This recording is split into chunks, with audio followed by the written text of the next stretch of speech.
आता सेंट्रल या शब्दाचा अर्थ समजून घेऊया. सर्वप्रथम मराठी अर्थ केंद्रीय किंवा मध्यवर्ती. सेंट्रल हा शब्द सेंट्रलाइज या शब्दाचा ॲडजेक्टिव्ह आहे. मराठीत समजून घ्या.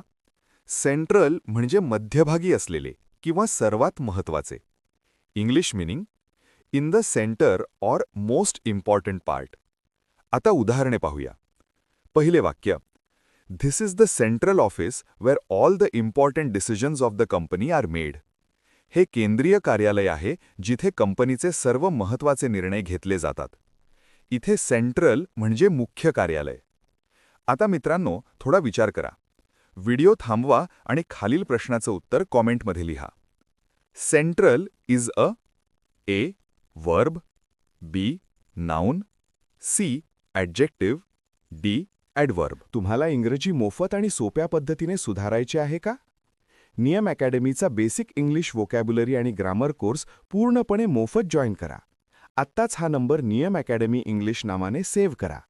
9270275060. नंतर व्हॉट्सॲपवर हॅलो सर असा मेसेज पाठवा.